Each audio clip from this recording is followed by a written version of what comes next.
Well, hello there. You are listening to Nellyville, the podcast.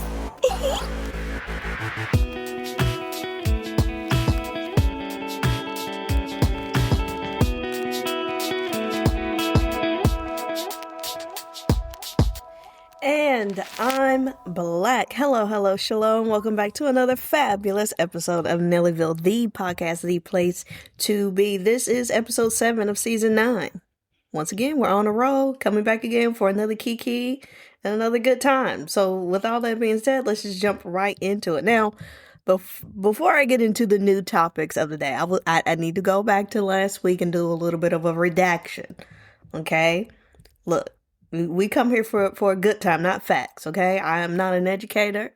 I'm not a psychiatrist. I'm not a therapist. I am not a journalist. I am not a doctor. I'm none of that. I'm just a girl with a microphone, a hope, and a dream, and a prayer. You know what I'm saying? Last week when we were talking about the Cardi B, I got the story a little bit wrong because I don't know if I saw it somewhere, if I just assumed it anyways.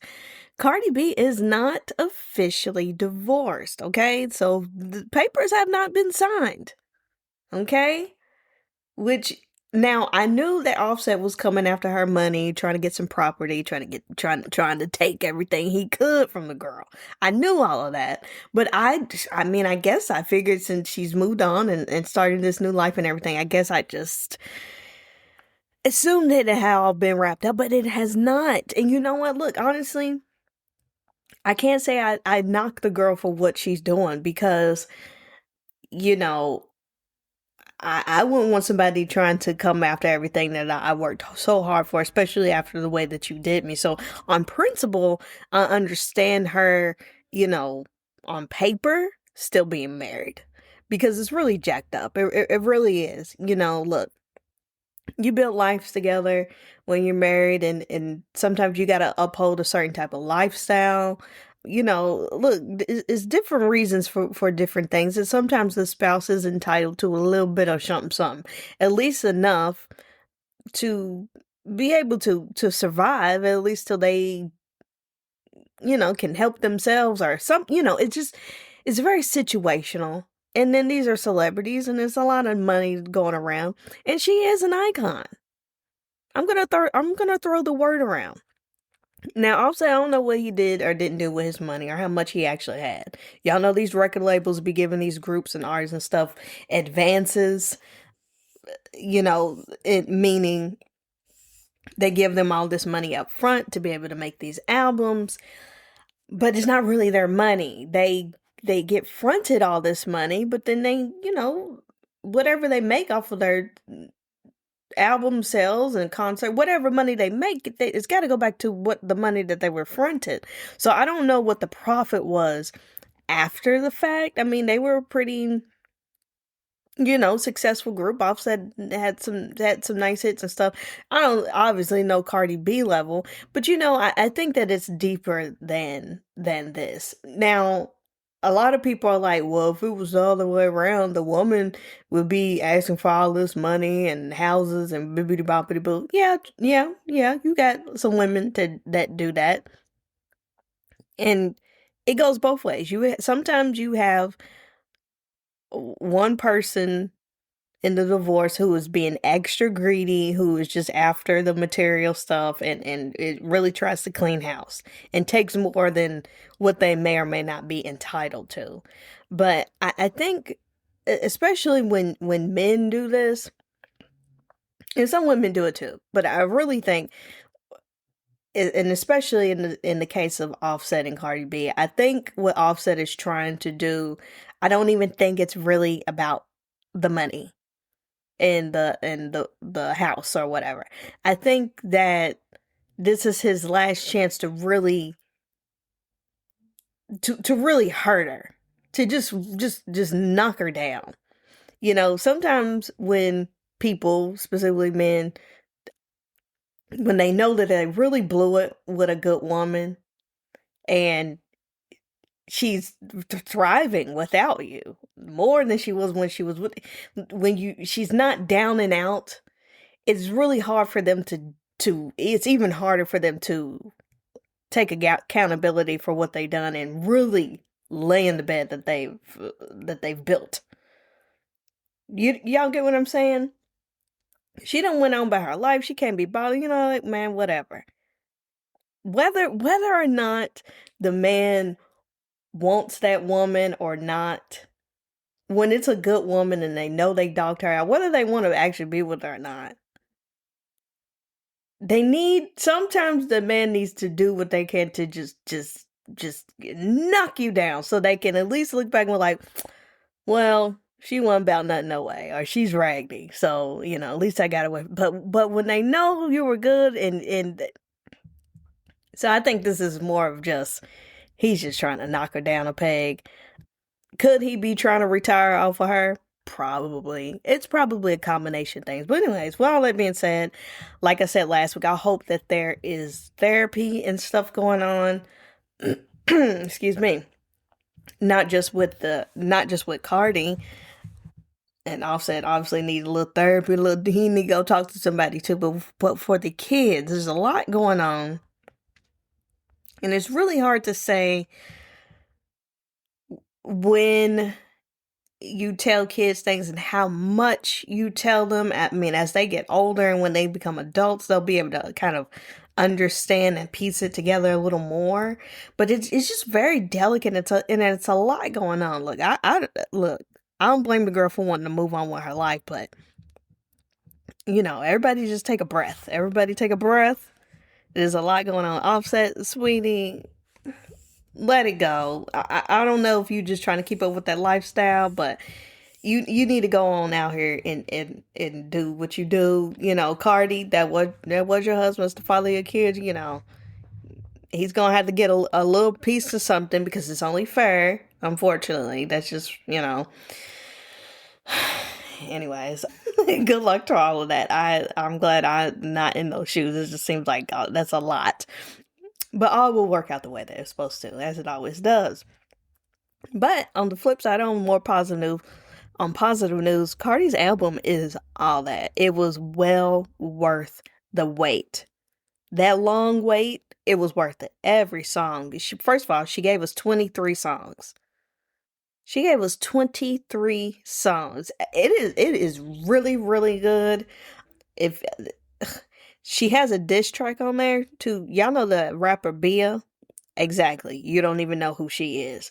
Bia had a song that came out maybe 3-4 years ago. It's the only song that I know. It's the song she came out with. Nicki Minaj was on there. There's a whole lot of money in this month. You know, it's a cute little song. That's the only song that I know. Does she have others? Maybe. But apparently, do y'all know the tea with that?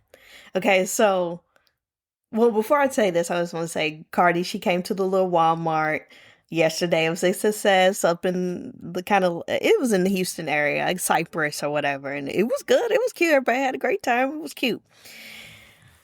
Anyways, on to the beef. So there's a song on there. I didn't realize that they were beefing. Nobody told me nothing. Okay, so apparently, I'm going to try to sum it up, y'all. It's juicy. So apparently, about maybe a year or so ago, maybe a year and a half or whatever, apparently Bia started, to make long story short, started messing with Cardi. Started like pecking with her, throwing out shade and being shady and stuff. And so Cardi B was like, girl, don't do that. And anyways, they ended up having a conversation and they thought that they were good. Well, Bia kept it going and tried to come out with a couple songs that was dissing Cardi. So then, y'all remember when Cardi was on the remix of Wannabe with it's Glorilla's song and Megan Thee Stallion. And then Cardi got on that remix and I didn't even catch it. Apparently she threw out a little diss in that song towards Bia. But baby, I'm so far out of the loop. But anyway, so that happened. Y'all know, and that was about 2 years ago. Or about a year. Yeah, about a year ago, 2 years ago, something. I don't know. So anyway, that Bia girl came out with a song and called herself gonna try to say something about Culture and Wave, which, you know, was Cardi B's kids. Now, what made you think? What made you think you could get on that microphone and say something about that girl's kids and think that she wasn't gonna come and mama bear the hell out of you? And that's exactly what Cardi did, man. When I tell you that this diss track that she has on her album towards that little girl Bia, it's giving They Not Like Us Kendrick Lamar. I mean, it is a shut down. Okay? This is, I mean, it's a great song, but also, I mean, every bar was just dragging that girl. I was like, oh my, but you know, Justify, you don't talk about them as kids, man. And then she has some sort kind of iffy allegations in there. I ain't gonna spill all the tea now. Y'all go listen to it. Tell me what you think. But I was like, Bia, you should have sat there and ate your food, girl. You should have sat there and ate your food. But anyway, speaking of eating food and people taking people's money, I got a question for y'all. Now, say you went out and you bought somebody a 6-piece chicken nugget, okay? Whether it be they didn't have the money or you was treating them or whatever. The question is, would you expect for them to pay you back? Well, I asked this question because apparently people have been having a great debate about friends or family or whatever paying you back off when you buy them a meal. So apparently this girl got into a big old argument over a 6-piece nugget. And the girl was like, you need to cash out me. I bought you them nuggets. Okay. That's a lot. Okay, look. If obviously, like, if you go somewhere, make sure you have your money. But if I don't really care. It's not too many situations where I would expect someone to pay me back for a 6-piece nugget. Like, even if it was somewhere I know they left their money home on purpose, and even if I knew that they tricked me into buying them a 6-piece, obviously, damn, you that broke, you can't, I'm not gonna ask for that back. Because normally if people do something conniving like that, they don't have it. And who wants to really say, man, I can't afford no 6-piece nugget. And if you went and you knowing you didn't have no money, you must have been hungry. So I see it as doing charity work. I see it as being biblical. You know, how you treat those who have the least is how you would treat me. There's something like that in the Bible, right? Hello. Feed the needy. Help people. Give back. I'm going to look at it as that. But I will make a mental note of they broke and I either need to make plans to treat them or I ain't going to deal with you no more. But what I'm not going to do is I'm not going to hound nobody over no 6-piece. Okay? That's just my thought. Let me know if y'all feel differently. Now here's another scenario. This group of friends went out to a seafood restaurant. And the friends sent up and one friend I don't know if she misunderstood and thought that someone was going to pay for her or she just couldn't afford anything. But anyways, the friends recorded the girl who couldn't afford the food.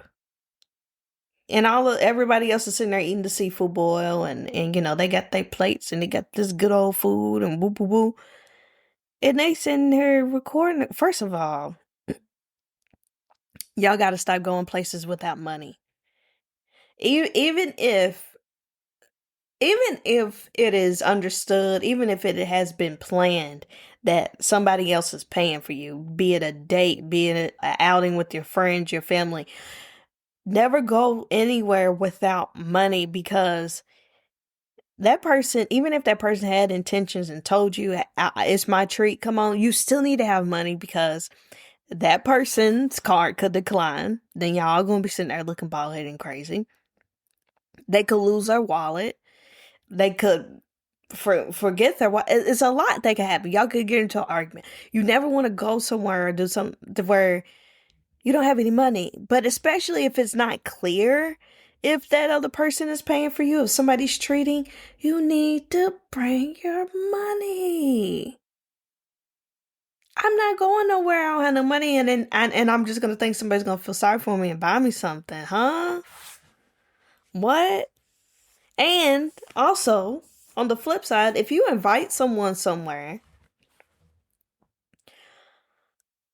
I mean, unless I mean, look, it's situational, but casual friends or whatever, if you invite someone somewhere, bring enough money for both of you and offer to pay. The person who invites someone should at least offer. Just offer.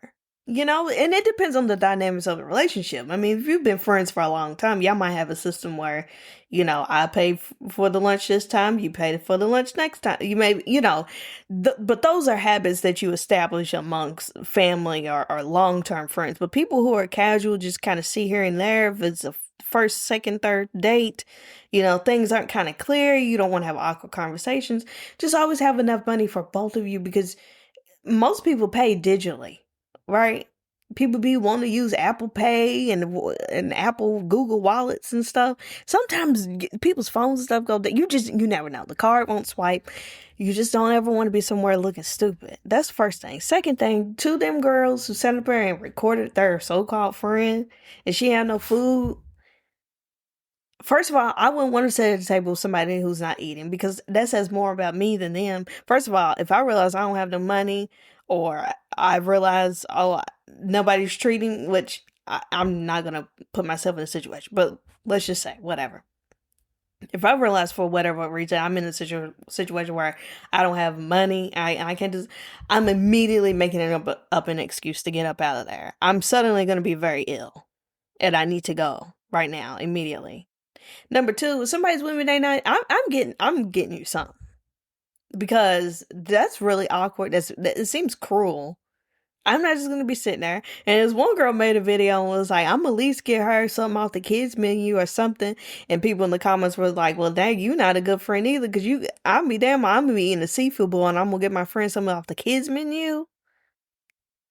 That's not no better. That's almost even more humiliating. So I don't know where y'all be finding y'all's friends. And y'all be so quick to be calling anybody your friend. Calling anybody.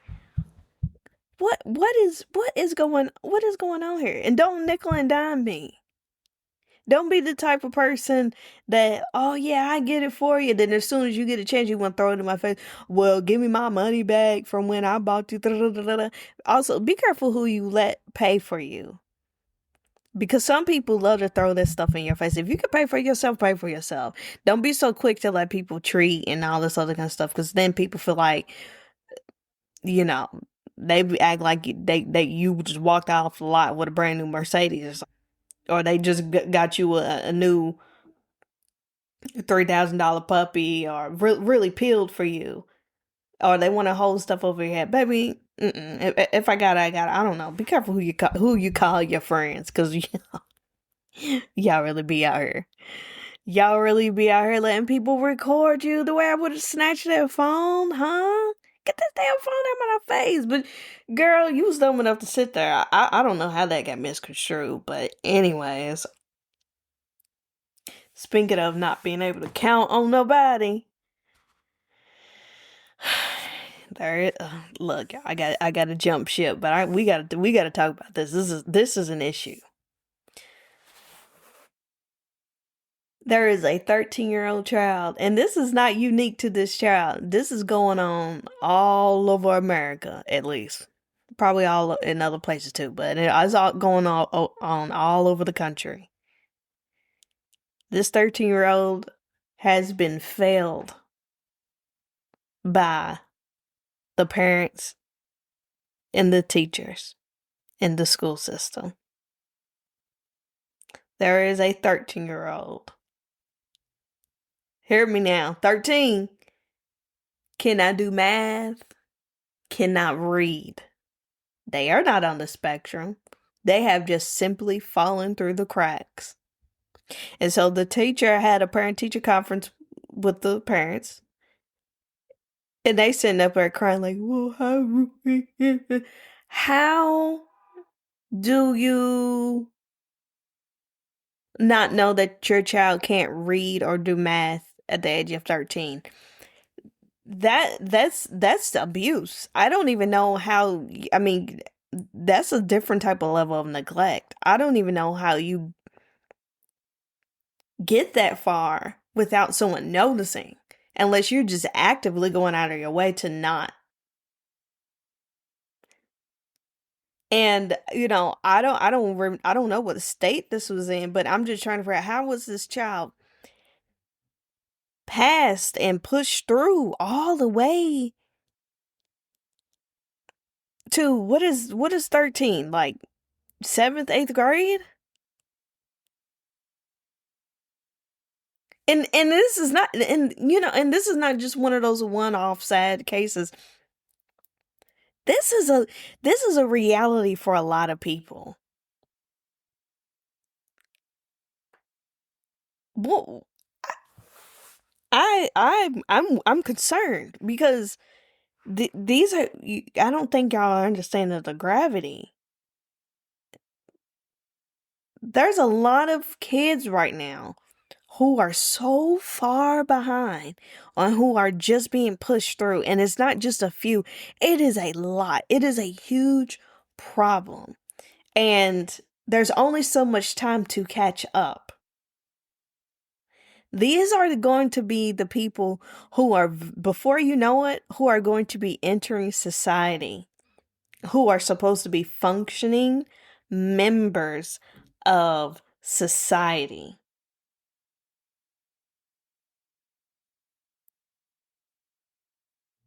What are we going to do? This is not just, oh, that kid got D's and M's, oh, whatever. No, no, no, no, no.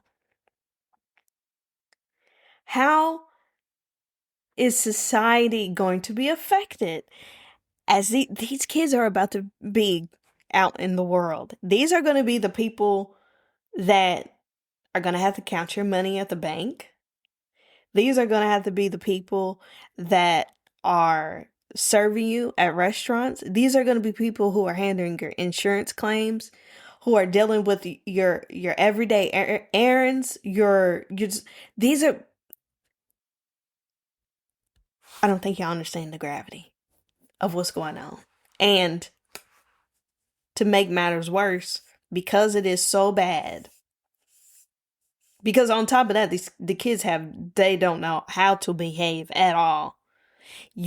There are so many teachers who are just walking out of classrooms. So what does this mean? They're going to just start hiring anyone. So then it's just going to get worse. They're just going to have to hire anyone. So then more kids aren't going to be learning anything. We are really creating a very vicious cycle in this country. And I don't think people are concerned enough. I think that I particularly am concerned because I, God willing, I still have a lot of adult years to live. And these people who are children right now, I'm going to need for them to be functioning because, you know, the older generations have to rely on the younger ones. I'm not feeling like I'm going to be able to. I mean, some of y'all's parents are going in nursing homes soon. Maybe going in nursing homes yourselves. Assisted living. You know, these are the people who cannot read and count right now are going to be the ones. I'm just saying, and if they and that's if they can get in there, which then it's just going to be a shortage. I mean, you can only hire within the qualities you can only hire people who qualify for so long. I mean, there's only so many qualified people to go around. Eventually, you're just going to have to start hiring anybody. Baby, y'all ain't scared enough of me. We gonna have to do something. I know COVID had a lot to do with it, but it's other things too. I heard the other day that there was a parent, there was a mom, or yeah, a mom, I guess a mom and dad or whatever, sent their 5-year-old to school, kindergarten, without being potty trained. 5 years old. Still in pull-ups. The teacher was like, we refuse. We're not changing a 5, which they shouldn't. That's not in their job description. And changing a 5-year-old, that's gross. That's gross. It's nasty. That's too much. They use the bathroom like grown people at that point. You know what I'm saying? And who has time for that? Nobody's doing that. So the principal had to step up and get involved. And the principal was like, look, lady. Well, I'm sure she said nicer than that, but she said, if you're not going to potty train your child, you're going to have to come up here and change him every time he needs to be changed.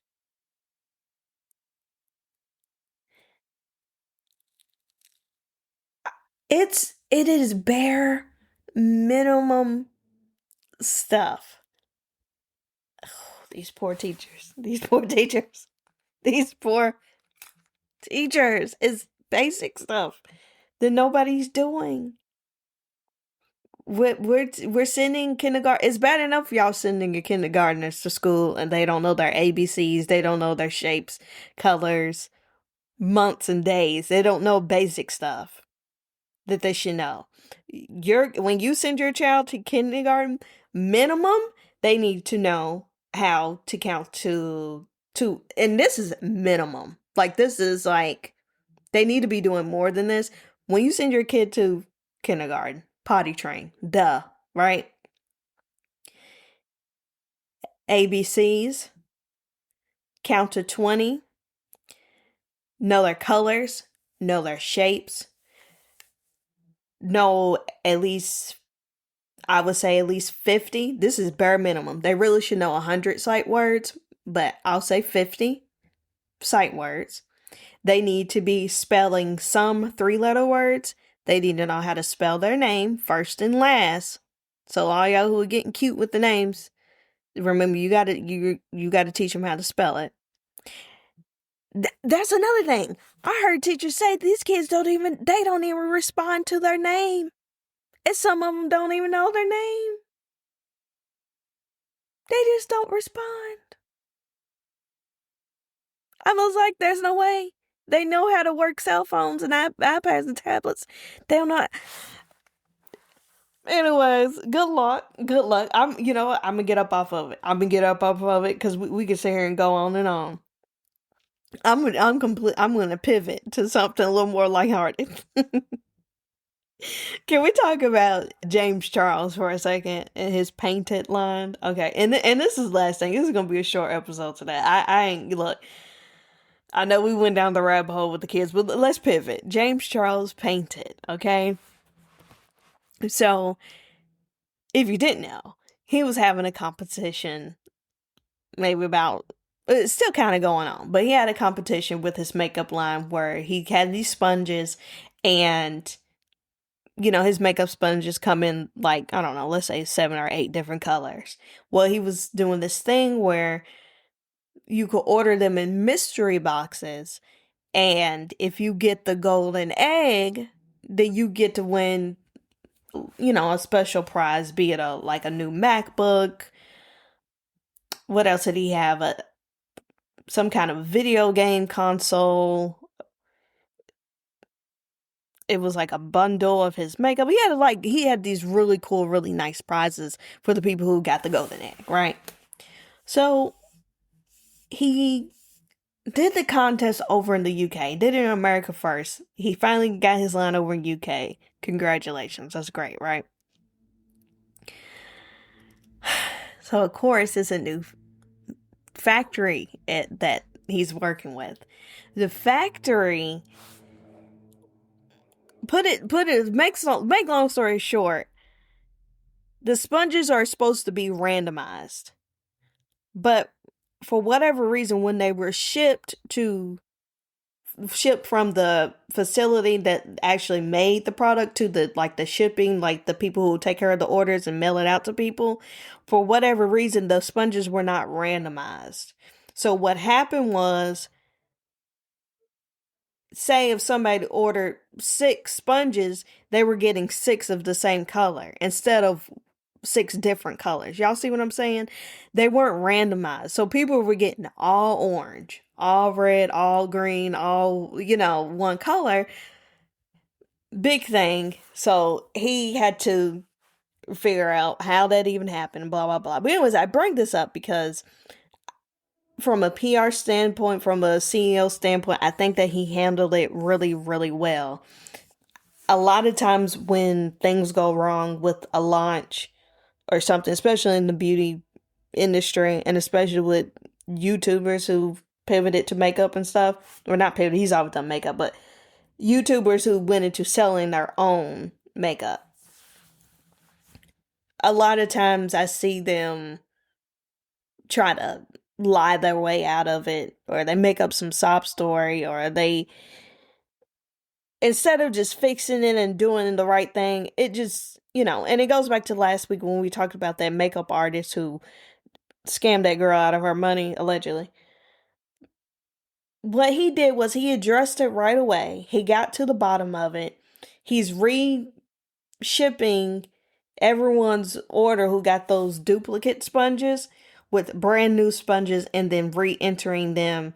He's sending it. He's sending the sponges for free of charge, just redoing it, and he's re-entering all of them into the contest.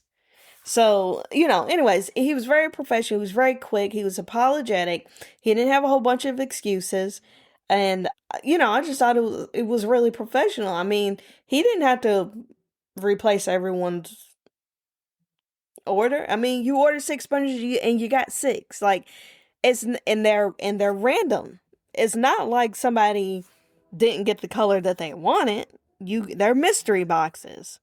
So, I thought that was, he could have said, oh, sorry, blah, blah, blah. But I like that he checked off all the boxes as far as how a person should handle it. But gosh, I hate that happened. But, hey, when you are a independent company and, your first time doing things, things happen. But I'm like, okay, James, you're showing some maturity. This is how you take care of business. This is how you conduct yourself. You don't get online and make a sob story. You don't blame them. You don't ignore it. I've seen people just straight up ignore, huge issues. I mean, I remember maybe about a year ago or so, Patrick Starr, when he came out with Patrick Starr has the best setting spray. I mean, one of the best. I would say top 2, if not number 1. But there was a different type of can that he came out with. I don't know if it was the one that had the SPF in it or if it was just the mini cans. But anyways, there was something that happened with his spray cans where the nozzle was getting like jammed and stuck. And anyways, you know how you spray like an aerosol can? It's got like the little, anyways, it was getting stuck. And then just the setting spray just kept spraying. It wouldn't stop spraying. Anyways, they were faulty. And it just, eventually he acknowledged it and fixed it, I guess. But it took a long time. It took a long time to me. Maybe he addressed it sooner than, but then you had Jaclyn Hill and the lipsticks.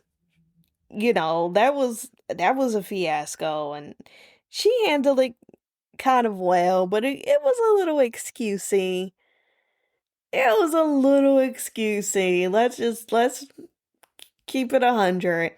And then you had Manny MUA with, he came out with these bronzer sticks, and people thought that they were foundation sticks. And so they were like, why don't you have a wide enough range?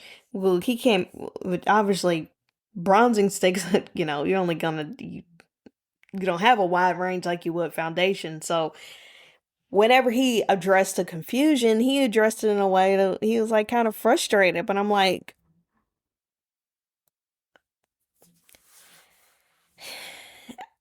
I mean, it was obviously supposed to be bronzing sticks, but you can't be mad.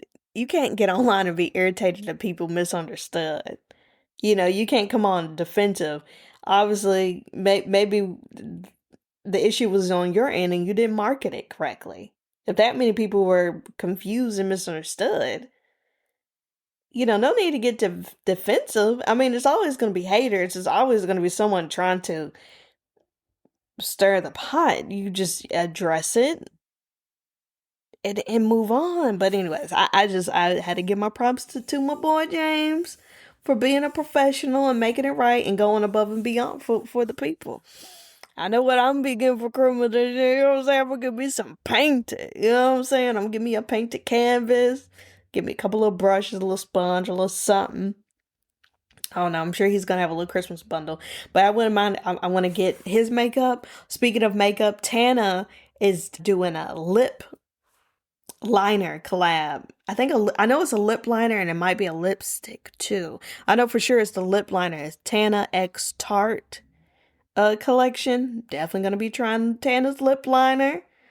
I wouldn't mind getting some of Manny MUA's makeup, which is called Lunar Beauty. I wouldn't mind getting some of that. So Lunar Beauty and Painted by James Charles, and then the Tarte Tana lip liner, baby, added to the cart. Hello.